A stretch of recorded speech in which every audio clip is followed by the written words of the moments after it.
Donc Sébastien Delot m'a demandé de réfléchir à faire quelque chose à partir d'éléments de la collection. Et donc là, j'ai visité les réserves, les grandes réserves là, qu'il y a en ville. Et puis en fait, je suis tombé comme ça dans une salle sur des éléments de la demeure numéro 10 d'Étienne Martin. Des éléments assez massifs, assez bruts de forme. Et donc ça me convenait tout à fait. Lorsque j'ai vu ça, je me suis dit, il n'y a rien d'autre sur lequel j'ai envie de travailler que ça. Donc l'idée, c'était de transporter ces éléments, d'en faire un choix, puisque j'en ai pris que la moitié, et puis de les mettre en place d'une certaine façon pour que les gens puissent circuler au milieu, et en même temps créer une sorte de paroxysme comme ça visuel, en y ajoutant ces cages suspendues, ces espèces de, un peu comme des caisses, qui pourraient presque comme des caisses de transport, ajourées, comme des cages avec une lumière dedans. Ces caisses bougent, donc ça fait vraiment tout un mouvement comme ça qui perturbe, parce que lorsqu'on est au centre des éléments, on est dans une position assez déstabilisante, quoi.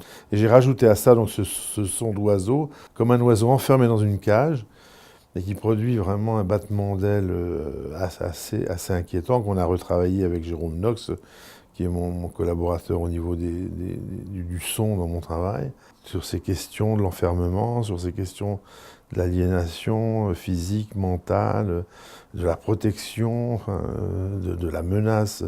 Ça fait partie des sensations qu'on a au quotidien, et moi je joue de ça aussi avec ces éléments.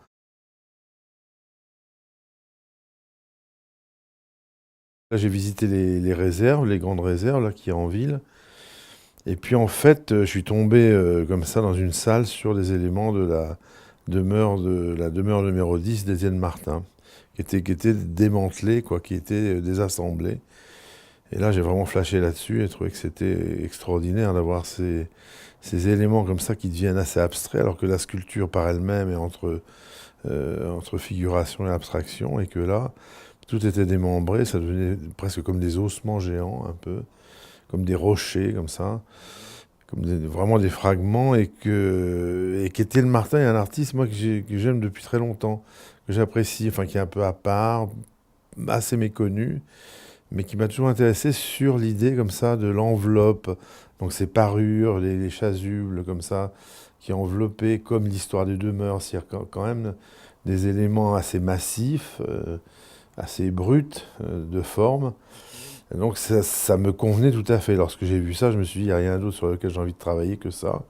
Mais l'idée qui m'intéressait, c'est que, bon, d'habitude dans mon travail, on me propose des lieux de mémoire, des lieux de fonction, des lieux qui ont une vie antérieure et sur laquelle moi je vais construire comme ça un scénario, enfin une histoire. Et là c'est différent, je suis dans un musée, donc je travaille sur des éléments de musée, dans une exposition qui s'intitule, enfin qui parle d'archéologie, et que effectivement, moi je m'implique d'une certaine manière sur ce sujet-là, parce qu'on pourrait dire que ces éléments d'Étienne Martin, c'est des éléments d'archéologie.